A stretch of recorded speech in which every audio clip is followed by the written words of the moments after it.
Hi everyone, welcome to my review of Martin Scorsese's Mean Streets in 1973. Here is the Blu-ray. Just look at that poster there, it's stunning. And this is yes, Blu-ray of Mean Streets. And you know, I've already done Taxi Driver and Raging Bull on this channel, reviewed them, and I thought they were some of the finest films in cinema. You know, most people love them films, and yes, Scorsese is one of my favourite directors. He's in my top 10, and this film is kind of, you know, I've seen Who's That Knocking at My Door, and I've seen, you know, some of his other earlier works and stuff, but I haven't seen all of them. But really, this is the one that, of course, if you do agree it's a masterpiece, people would say that widely that it's his first one, because not many people say that the ones before that were masterpieces. But this one really is the one, for me, is where everything kind of just came together for Scorsese perfectly, you know, for the first time, I'd say, of the ones I've seen. And it's where they just got everything right, him and everyone involved, you know, De Niro as well, of course, Keitel, you know, he was in Who's That Knocking at My Door as well. And yeah, just it's just an absolutely stunning piece of cinema. You know, it's a lot more low-key than, of course, films like Goodfellas. I know many people say that this is like a you know, rehearsal for Goodfellas and stuff like that. And they say Who's That Knocking at My Door is like a rehearsal for Mean Streets and stuff. I think that's a bit of an unfair comparison, because it just kind of, it says just because Goodfellas came along after and it, you know, was better in every way, which it is for me, it kind of makes this film a dud. And no, by no means is this, you know, should this be the case. I think this is a you know, it's unique for starters, you know, compared to Goodfellas. But it's just, you know, it's a stunning film in its own right, and at times it doesn't get enough attention. You know, because of his later films. As I've said, it's a lot more low-key. It's very more, much more, you know, street level kind of, a lot more naturalistic, and you know, it's not as cinematic as films like Goodfellas and that. Really, Taxi Driver, but more so Raging Bull is the first one that I've seen that kind of, it is full-on cinematic and, you know, operatic in that sense and stuff. And then of course his 80s films, I've not really seen too much of them. They were a lot more low-key, because of, you know, things like to do with United Artists and, you know, production and everything, and you know, funding. But then really, Goodfellas onwards has been, he's pretty much all his films have been full on cinematic in that sense, if you know what I mean. But yes, this one is a lot more naturalistic and low key, you know, and kind of he uses a lot of kind of documentary techniques at times, but it doesn't affect the, you know, the cinematic nature, because he uses music and everything in ways that, like Goodfellas is. And this, of course, is revolutionary for that. You know, not too many films before this had done it in quite this way. You know, it's like the way the use of music and everything, the way he injects kind of pop rock music in there, just wasn't really the case too much with films until this. Yeah, it's certainly done in this way, and of course he uses many different camera techniques as well that kind of, you know, weren't too common, at least before this, certainly in American cinema. And yeah, it's a film that, you know, as soon as it came out was you know, really well received. It was a very low budget film, and of course many praises, you know, Roger Ebert and stuff, and you know, calling it a masterpiece and everything like that.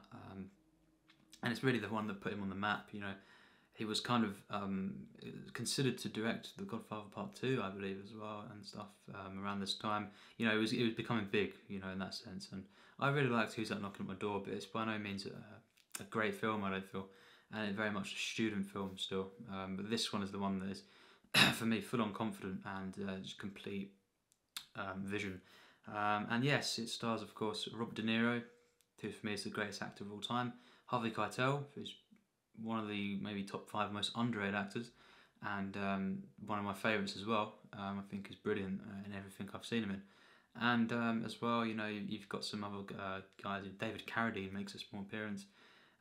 Richard Romanus, he's in this film, and you know, I've not seen too much of other films with him in it, but he is great in this film.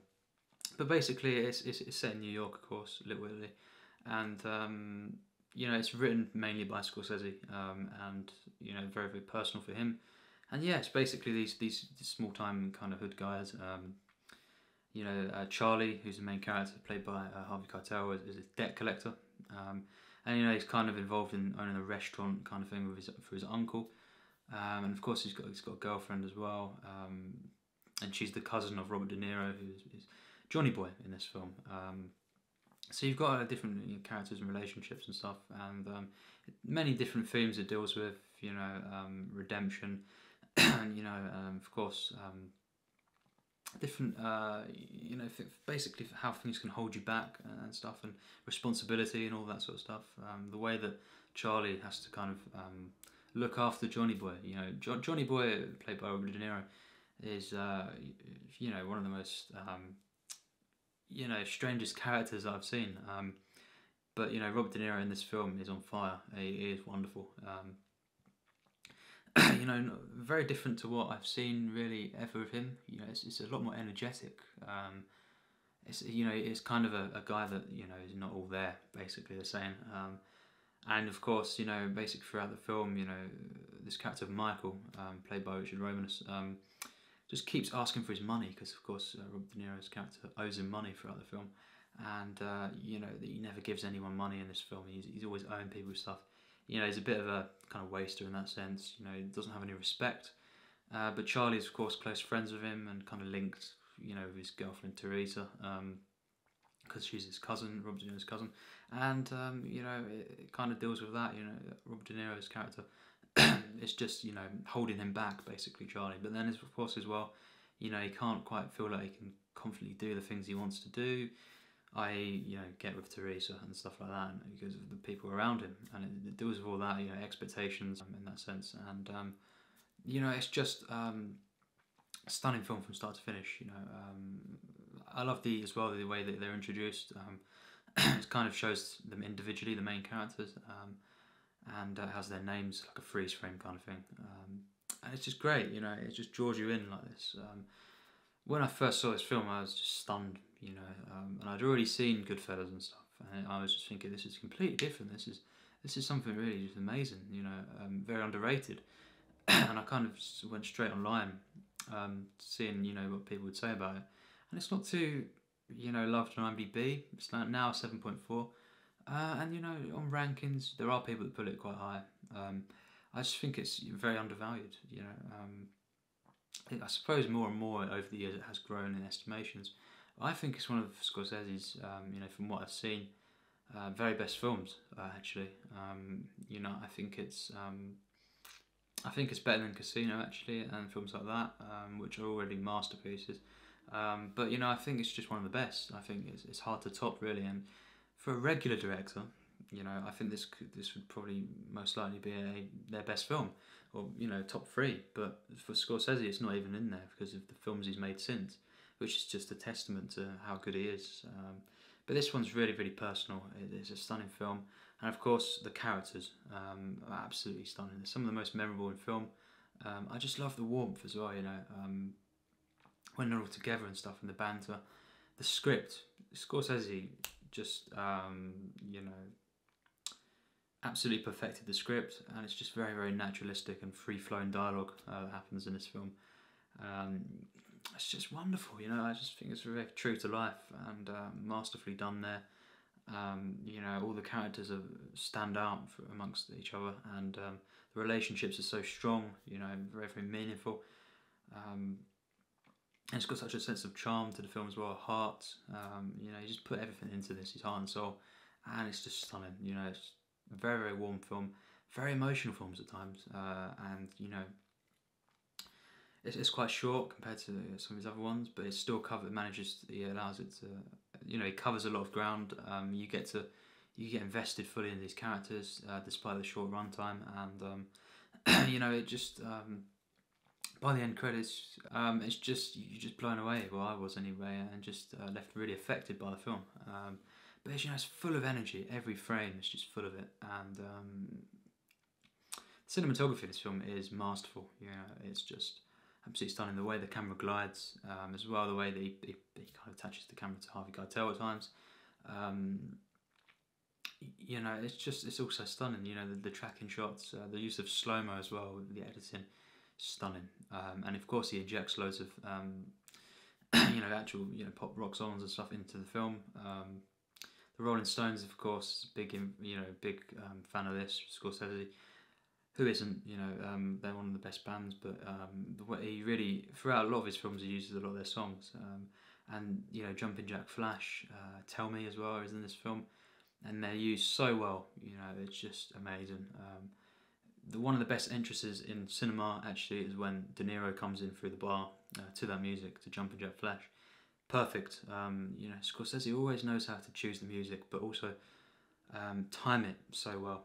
And he just does it so well, you know, and as well the opera kind of stuff that goes on throughout the film, the festivals. Reminds me of The Godfather Part 2 actually. And it's kind of a little bit similar, not on the level, but you know, it's a bit like that where he uses it to kind of as background to kind of juxtapose with what's happening on, you know, the characters and stuff. And as well, you know, the way he kind of at the end as well, it kind of just shows everything still goes on, you know, in the streets and that, despite everything that, you know, all the violence and the crime and that. And you know, it kind of links the personal to the, you know, the big scale kind of perfectly in that sense. The use of music throughout is just perfect, you know. So many tracks are just so good, and they give it such an authentic feel. There's an atmosphere to this film, you know, really striking one. And you know, it gets very dark, but it does it so gradually. It's just really, really so well done. You know, it's very quite light-hearted and you know, laid back in some sense at the beginning, but it soon escalates, and you know, the drama that it ensures is just really, really something else. The acting from everyone involved is just something else, really. You know, De Niro, of course, as a master. Keitel is probably along with Reservoir Dogs, probably his best performance. You know, he's perfect in this film. Really, really likable character, relatable character that you just kind of he's trying to just get ahead, but he's also he has to look out for these people, particularly Johnny Boy, and you know, it's kind of something that you just kind of feel for him because he has to do this kind of thing. You know, it's very relatable in that sense. You know, and Amy Robinson, you know, who plays Teresa, she is great in this film. Really, really great, and the romance that she has with Keitel is so good, so effective and compelling. Very, very uplifting at times, but as well very powerful. And you know, a lot of things are getting in the way of them being together. You know, expectations and stuff, as I've discussed, because they don't really want him to be involved with people like that. You know, it's kind of like there's a saying. What is it? Scorsese always mentions.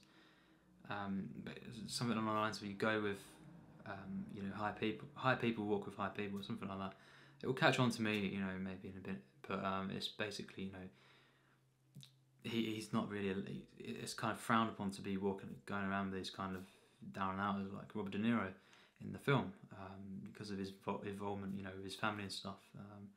And yes, you know, it's just a character Keitel that he plays that is just. He's always trying to mean well and stuff, but you know, it doesn't all go according to plan. It's just so well constructed, this narrative. Just things obstruct him, you know, his journey and basically, and what he's trying to achieve.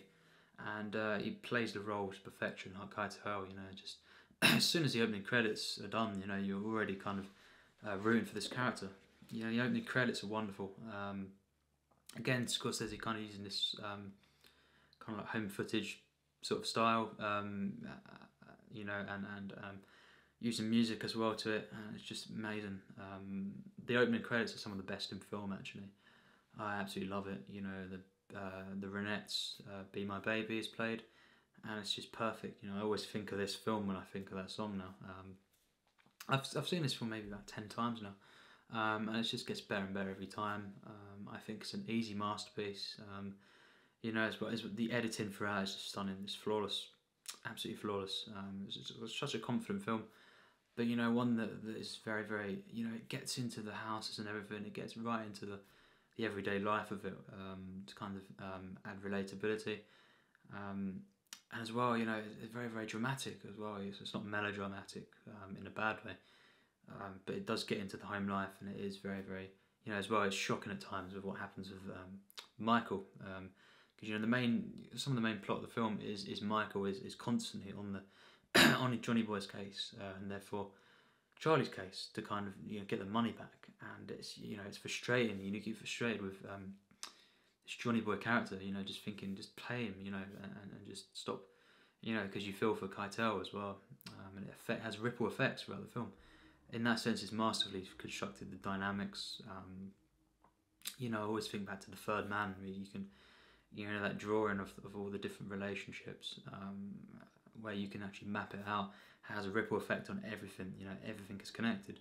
It's like this, you know, throughout this film, it's done like that, you know, and you feel it throughout the entire film. And as you know, this has got very, very dark atmosphere at times, as I've said. The cinematography kind of gets more and more, you know, intense, and as well, all the nightclub scenes, they are so well photographed. You know, the reds in particular. You know, and the comedy throughout, this is a great comedy, I feel, for the first half in particular. And that's kind of mainly through De Niro and Keitel together. You know, adding this comedy. It's just very, very sharp dialogue as well. You know, it's kind of slapstick as well. I think this film's been influenced by Vitelloni. I've not seen that yet. You know, and I probably say now I'm not, from what I've seen of 8.5, not a big Fellini fan, but Vitelloni looks like a one that I really will enjoy. Actually, I could enjoy. You know, if he's one of his earlier ones, but it looks very influenced by this. And Scorsese, I think, has actually said that. You know, it was a big influence. You know, kind of these group of guys, kind of as well, coming. You know, kind of coming of age in particular. You know, in that sense. But this film is an easy masterpiece. I think it's flawless. No, it is flawless. And it actually gets into my 100% plus tiers. I'll reveal which in a minute. But you know, overall, this film is perfect. I think I was just so invested in all the characters. You know, it's just the one that, you know, you just kind of, it's a sense of time and place. You get really into the lives of these characters, especially Keitel. You know, and the romance is just perfect. You know, very affecting. There's very, very powerful themes. You know, almost tragic at times as well. It's full of energy. You know, great comedy throughout. The acting is something else. You know, very, very. It's an underrated, you know, set of performances. You know, De Niro is on fire. Keitel is just such a good actor in this film, as always. You know, Amy Robertson as well. She's great. I don't think she really gets credited too much for this performance. And Richard Romanus as well. He is just so good. Kind of the villain of the film. If it depends on how you think, you know, an antagonist, but really he's the one that, you know. Yes, I won't ruin, but he, you know, he's the one that's constantly on the case and kind of, you could say, getting in the way of their objectives. But yes, he, you know, everything and everyone involved is perfect. The soundtrack's one of the best in film. And yeah, if you've not seen this film, you have to see it. By no means is this like just a weak Goodfellas. It's not that, you know, at all, despite what some say. And yes, Goodfellas is better in every way, but that's because it's one of the absolute best films ever made. But this, you know, is just its own thing. I think it's very, very complex, layered, full of heart. Really is a passionate film, and it's one of my favourites. It's definitely in my top 150. So I give it 100% plus, tier 3. I think it's, you know, it's beyond the regular masterpiece for me. It's definitely one of the best films of Scorsese that I've seen. You know, it's not top 3 or anything, but you know, it's definitely one of the best. I think it's better than Casino. And yeah, I got so invested. It's a highly relatable film, and it's just a really just constant powerhouse performances throughout the film, and just such a strong narrative, and wonderful soundtrack. As I've said, you know, perfect film. Definitely recommend it if you've not seen it. And yes, Mean Streets, reviewed. It's just stunning. You know, one of my favourite films, as I've said. Yes, Mean Streets. Thanks for watching my review.